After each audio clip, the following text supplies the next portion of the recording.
بسم اللہ الرحمن الرحیم۔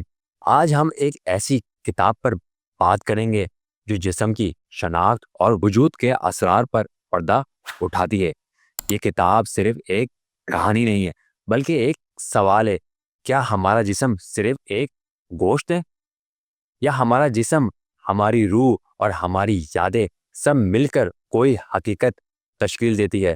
السلام علیکم دوستو، میں ہوں محمد کاظم، اور آج جو میں آپ کے لیے کتاب لے کے آیا ہوں وہ کتاب ہے جسم کے عجائبات، خود شناسی سے خدا شناسی تک۔ اور اس کتاب کو تحریر کیا ہے محمد علی سید نے، جو کہ ہمارے اس کریسنٹ پرسپیکٹس کے اسٹوڈیو میں موجود ہے۔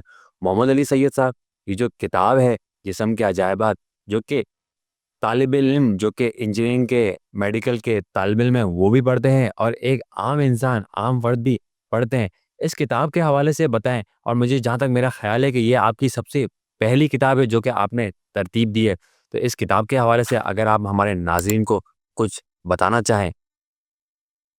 دیکھیے، ایک تو میں وضاحت کرتا ہوں اس کی کہ یہ کتاب میں نے تصنیف نہیں کی ہے، صحیح۔ اس کا ترجمہ کیا ہے۔ یہ ایک کتاب ہے آئی ایم جیوز باڈی، جو ریڈر ڈائجسٹ میں بہت عرصے تک شائع ہوتی رہی، اور پھر اس کا دوسرا حصہ چھپا جس میں تھا I am James body. James body. تو یعنی مرد، اس کتاب کے اندر مرد اور عورت کے جو ریپروڈکٹیو آرگنز ہیں ان پہ بات ہوئی ہے۔ تو اب ہمارے قرآن مجید میں بھی بہت دفعہ ہے یہ جسم کی طرف متوجہ کیا گیا ہے، ائمہ کی احادیث میں بھی ہے، یعنی لیکن ہمیں چاہیے کہ ہم اپنے یعنی وجود خدا کی دلیل اگر آپ کو چاہیے تو یہ جسم سب سے پہلے ہے، آپ کے سب سے قریب ترین ہے۔ اور جو آپ نے کہا تو بالکل یہ کہ ہمارا جسم جو ہے نا، انسان، وہ مادے اور ضد مادہ کی مجموعہ ہے۔ یعنی ہمارے اعضاء جو ہیں ان کی کارکردگی جو ہے وہ تو مادہ ہے، یہ اعضاء نظر آ رہے ہیں آپ کو میں، لیکن اس کا جو آپریٹو سسٹم ہے نا، مدر بورڈ جو ہے نا، وہ روح ہے۔ یعنی روح اگر نہ ہو تو یہ سارے بہترین اعضاء بیکار ہو جاتے ہیں۔ تو اسی طرح سے میں نے جب اس کو ترجمہ کیا اور میں اس کا ترجمہ کر کے اس کا دیباچہ لکھ رہا تھا، تو میں نے لکھا، میرے ذہن میں آئی یہ بات کہ جب پہلا انسان چاند پر گیا تھا، کیا نام تھا اس کا، میں بھول گیا، مجھے یاد دلا دیجیے گا۔ تو دو جو یعنی خلا نورد تھے، 68 یا 9 کے اندر امریکہ کی طرف سے وہ چاند پر گئے تھے، اور وہ یعنی ہیرو ہیں انسانیت کے، کیونکہ وہ پہلے لوگ ہیں جو چاند پر پہنچے۔ اچھا، وہ جو چاند پہ پہنچے تو چاند پہ پہنچنے کے لیے ان کو کئی سال تک پریکٹس کرنا پڑی۔ پہلا انسان تھا جو خلا سے باہر نکل رہا، زمین سے باہر نکل رہا تھا۔ ان کو ٹریننگ دی گئی، تعلیم دی گئی، ان کی تربیتیں دی گئی کہ خلا میں کس طرح سے رہ سکتے۔ پھر ان کو ایک پروجیکٹ دیا گیا کہ آپ جائیں گے، جب خلائی سوٹ ایجاد ہوئے، راکٹ ایجاد ہوا، تب جا کے صدیوں کے بعد انسان کی یہ خواہش پوری ہوئی کہ اس زمین سے باہر نکل سکے۔ جب یہ دونوں آدمی چاند پہ پہنچے اور ان کا سفر جاری تھا، تو امریکہ میں ایک شہر ہے جہاں پہ ان کا ناسا کا پورا یعنی سسٹم ہے، تو وہاں ہزاروں سائنسدان ان کی ایک موومنٹ کو دیکھ رہے تھے، کون کیا کر رہا ہے، اب کیا کر رہا ہے، اب کیا کر رہا ہے۔ اچھا، وہ سائنسدان ہی نہیں، اس وقت یعنی دنیا بھر میں جن لوگ پاس ٹی وی سیٹ تھے وہ بھی اس سے چپکے ہوئے تھے، اور ایک حیران کن واقعہ رونما ہونے جا رہا تھا کہ انسان زمین پہ سب پیر رکھے گا۔ تو اب ان کو آبزرو کیا جا رہا تھا زمین سے، اٹلانٹا سے، اور عام آدمی بھی دیکھ رہا تھا ان کو، اور یہاں زمین کے جو سائنسدان تھے وہ دیکھ رہے تھے کہ جو کچھ ان کو کہا گیا تھا وہاں بھیجتے ہوئے چاند پہ، تو کیا یہ ان پہ عمل کر رہے ہیں یا نہیں کر رہے۔ اب میں نے اس میں لکھا کہ اگر مثلا وہ آرم اسٹرانگ جو تھا یا اس کا ساتھی، نیل آرمسٹرانگ۔ ان کو خلائی شوٹ دیے گئے جس کے ریسرچ میں بھی ٹائم لگا، پھر بہت مہنگی اور بہت بھاری، کیونکہ چاند پر کشش ثقل کم ہے، تو بھاری تھے، بڑے بڑے تھے، چوڑے تھے، تو وہ چل رہے تھے اس طرح سے، یعنی یوں نہیں چل سکتے تھے، ایسے چل رہے تھے۔ اب جو میں نے سوچا کہ ہم تصور کریں گے چاند کے اوپر کوئی مخلوق رہتی تھی، اس مخلوق نے دونوں کو کیا سمجھا ہوگا؟ یہ جو اچھل اچھل کے چل رہے تھے اور اتنا بڑا آگے شیشہ لگا ہوا ہے اور وہ اتنے موٹے موٹے ہاتھ پیر ہیں ان کے، سفید رنگ کے کالے رنگ جو بھی، تو وہ سوٹ ہے، تو وہ اچھل اچھل کے چل رہے، تو زمین کے اوپر یعنی چاند کے اوپر کوئی مخلوق ہوتی تو وہ کس طرح دیکھتی؟ وہ کہتی کہ یہ ایک کوئی مخلوق ہے خدا کی، یہی کہتے نا اس کو۔ لیکن ان کو نہیں معلوم تھا کہ وہ مخلوق نہیں تھا جو نظر آ رہا تھا، وہ تو خلائی سوٹ تھا جو چاند پہ جانے کے لیے چند گھنٹے گزارنے کے لیے بنایا گیا تھا۔ اصل مخلوق اس کے اندر تھی، اس خلال میں وہ جو سوٹ تھا وہ تو اس کو ایک سپورٹ دینے کے لیے وہاں بنایا گیا تھا۔ یہ عالم جو ہے نا ہمارے اعضاء کا بھی ہے کہ ہمارے یہ جسم ہے دیکھنے میں نظر آتا ہے نا، یہ ایک خلائی آزمائشی پرواز پہ انسان کو اس کرۂ ارض پہ بھیجا گیا ہے اور اس کو کچھ ہدایات کے ساتھ بھیجا گیا ہے۔ غور و فکر کرو، غور و فکر کرو، تجربہ کرو، تجربے میں ہار جاؤ پھر نیا تجربہ کرو، بار بار تجربہ کرو حتیٰ کہ تم کامیابی حاصل کرو، ایک ایک چیز پر غور کرو۔ قرآن میں سب سے زیادہ فوکس قرآن یعنی غور و فکر پر ہے۔ تو میں نے سوچا کہ اگر وہ آرم اسٹرانگ اس کا ساتھی جب چاند پہ لینڈ کر جاتے اور لینڈ کرنے کے بعد وہ اپنے جتنے سوئچ دیے گئے تھے نا، جو ریکارڈ کر رہے تھے وہاں کے ماحول کو، وہاں کے ٹیمپریچر کو، وہاں پہ ایئر پریشر کو، وہاں کے ماحول کو، پھر ان کو یہ بتایا گیا تھا دیکھو مذہبیں کون سی ہیں، نمونہ لے کر آنا، سب تھا نا۔ اب یہ کچھ نہ کرتے، یہ اپنے سارے سوئچ آف کر کے پتھر پہ بیٹھ کے گپ شپ کرنے لگتے، یہ ہمیں جیسے ہم آج کی زبان میں سگریٹ پینے لگتے، اور ان کو اٹلانٹا سے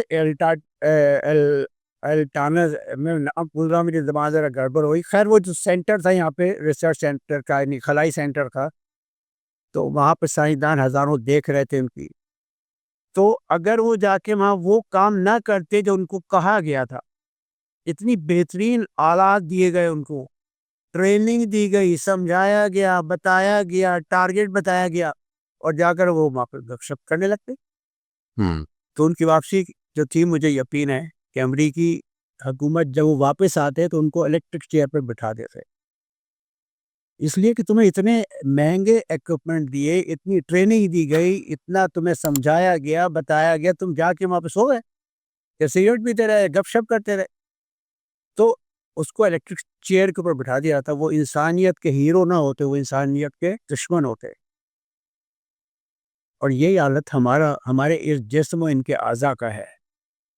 ہمارے جسم جو ہے نا یہ بھی خلائی سوٹ ہے جو اس زمین پہ آنے کے لیے ہمارے لیے ضروری ہے۔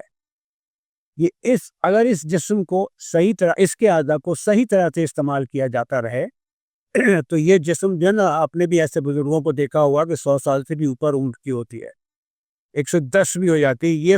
یہ جو خلائی سوٹ ہے نا جسم کا، یہ بہترین کام کرتا ہے 100 سال تک، 110 سال تک، یہ چند گھنٹوں کے لیے نہیں ہے۔ تو ہم بھی یہاں جو بھیجا گیا تو بے مقصد تو نہیں بھیجا گیا کہ وہ چلے جائیں آپ وہ کیا جائیں، ہمیں ہدایات دی گئی کہ غور و فکر کرو اس کائنات کے اندر، اس زمین کے اوپر، خود اپنے جسم کے اندر۔ یہ میں نے پہلے بھی ایک آیت قرآن کی آیت سورہ حامیم سجدہ کی ہے کہ ہم تمہیں نشانیاں دکھائیں گے آفاق میں بھی اور خود تمہارے وجود کے اندر۔ تو ہمارے وجود کے اندر جو اعضاء اور اعضاء کی کارکردگی ہے وہ خدا کی نشانیاں ہیں، تو ہم نے کب ان کے اوپر غور کرتے ہیں؟ اس وقت کہ جب کسی عضو کے اندر تکلیف ہوتی ہے تو پھر ہم فریاد کرتے ہیں۔ جب تک وہ اعضاء صحیح کام کر رہے تھے ہمیں یاد بھی نہیں ہوتا کہ وہ ہاتھ ہمارے لگے ہوئے، یہ ہاتھ جو ہیں یہ کسی کے کٹ جائے اور پھر اس کو ایک ایسا سرجن مل جائے جو بالکل ایسا ہی ہاتھ لگا دے، تو جس کا ہاتھ ٹھیک ہوگا وہ زندگی بھر شکر گزار ہوگا اس کا، یہ پیسے بھی دے گا، تکلیف بھی برداشت کرے گا اور خوش بھی ہوگا بہت، اور احسان مند بھی ہوگا اس نے ہاتھ لگا دیا۔ لیکن جب تک یہ ہاتھ میرے پاس قدرتی طور پر موجود ہیں تو ہم ان کی قدر و قیمت نہیں جانتے۔ تو اس کتاب کے اندر جسم کے عجائبات کے اندر انہی تمام اعضاء کا ہم نے تذکرہ کیا ہے اور سمجھایا ہے۔ اصل میں جو یہ کتاب ہے یہ ایک یہودی آدمی تھا جو خود تو ڈاکٹر نہیں تھا، لیکن اس نے ہزاروں اسپیشلسٹ سے گفتگو کی، انٹرویوز کیے، اس کے بعد یہ کتاب لکھی تھی، جس تو اس نے چونکہ یورپ کا یعنی مغرب کی دنیا کا یا سائنس کی دنیا کا رویہ یہ ہے کہ وہ اللہ تعالیٰ کی نشانیاں دیکھتے ہیں لیکن اس کو نیچر سے جوڑ دیتے ہیں تاکہ خدا کے متبادل طور پر ایک نیچر کو پیدا کر دیا جائے. ٹھیک ہے نا؟ بالکل ایسے ہی ہو. اس نے بھی جو کتاب لکھی تو ہر جگہ نیچر کی تعریف کی. میں نے اس میں ذرا سا فرق یہ ہے کہ میں نے وہ جہاں اس نے نیچر کا تذکرہ کیا تو میں نے وہاں پر خداوند تعالیٰ کے احسانات کا تذکرہ کیا, اس کی نعمتوں کا تذکرہ کیا. یہ آدھا کون پیدا کر سکتے؟ ایک بال نہیں پیدا کر سکتا کوئی. اتنا پیچیدہ نظام ہمارے جسم کا جس کو ابھی تک سائنس نہیں سمجھ پائی, خصوصاً جس ہمارا دماغ ہے. تو دماغ کے لیے بھی سائنسدان کہتے ہیں کہ ہم نے اس کو اتنا, ایک سمندر ہے, ہم نے اس کو اتنا ہی سمجھا ہے جیسے کہ ایک پرندہ سمندر کے اوپر سے گزرے اور ذرا سا اس کا پنجہ جو ہے نا پانی سے ٹچ ہو جائے. جس سے ہمارا اتنی جتنی سائنسی ایجادات ہیں جس سے ہم متاثر ہوتے ہیں وہ زیادہ, وہ چاہے پینٹنگز ہو, وہ سائنسی مصنوعات ہوں, وہ خلا میں جانا ہو, وہ زمین کے اندر اترنا ہو, سمندر میں اترنا ہو, جو بھی ایجادات ہیں, جو بھی کوششیں ہیں, وہ سب اس دماغ کی وجہ اس کی وجہ سے ہے. 2.5 پاؤنڈ کا یہ دماغ جو ہے اس کی وجہ سے سارے نمونے. اور ہم سائنس سے متاثر ہوتے ہیں کہ سائنس نے کیا کیا, سائنس نے یہ کر لیا. بھائی دماغ نہ ہوتا اور دماغ اور ہاتھوں کا جو ورکنگ ریلیشن شپ نہ ہوتی تو آپ ایک پینٹنگ نہیں بنا سکتے, ایک لائن نہیں بنا سکتے. تو ہمیں اصل ہماری ساری توجہ اور ہماری شکر کا, شکرانے کا اور ہماری سجدوں کا جو مرکز ہے وہ خداوند تعالیٰ کی ذات بالا صفات ہے. اور یہی باتیں میں خود اپنی طرف سے نہیں کہہ رہا, ائمہ معصومین نے یہی کہا, یہی سمجھایا اور یہی تجربے سے ہمارے آیا. تو میں نے انہی اعضاء کا میں تفصیل سے بیان کیا, لیکن جہاں اس نے نیچر کے گن گائے ہیں میں نے وہاں پر اللہ تعالیٰ کے احسانات کا تذکرہ کیا. مثلا دماغ, اس کے اندر میں نے ہر باب کے آخر میں نے کوئی درس نہیں دیا, کوئی تقریر نہیں کی. میں نے 2 سطریں بہت معمولی ایسی کہ جو پڑھنے والا آرام سے یہ نہ سمجھے کوئی مذہبی کتاب ہے, وہ اس کو پڑھ لے. مطلب دماغ کے اوپر جو آخری جملے ہیں میرے وہ مجھے یاد آ گئے.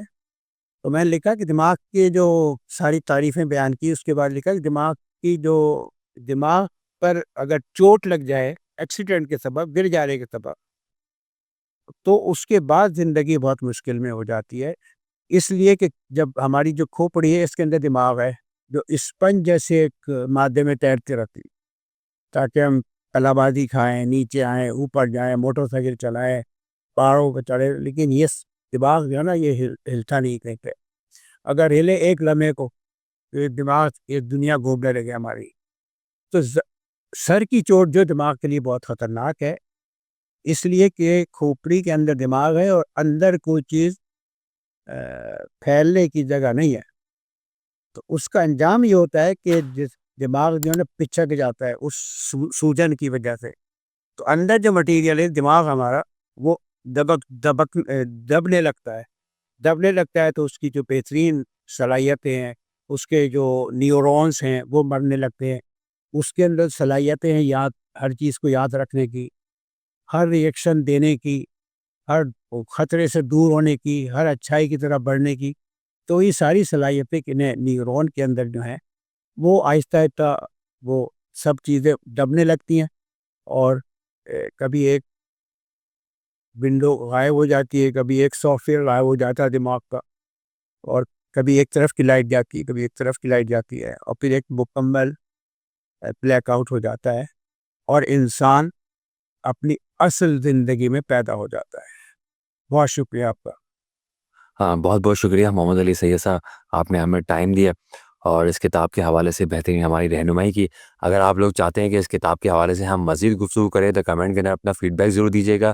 آپ جو بھی کمنٹ کرتے ہیں ہم اس کو ضرور پڑھتے ہیں, اور موقع ملتا ہے تو ہم ضرور جواب بھی دیتے ہیں. اگر آپ نے ہمارا چینل دا کرسچین پرسپیکٹس کو سبسکرائب نہیں کیا تو اس کو سبسکرائب ضرور کر لیجیے گا. بہت شکریہ. اللہ حافظ. کہنے سے پہلے میں یہ کہنا چاہوں گا کہ مظلوم فلسطینیوں کو بھولیے گا مت, ان کو ہمیشہ یاد رکھیے گا اور ان کی نصرت اور ان کی حمایت میں ہر وقت کھڑے رہیے گا۔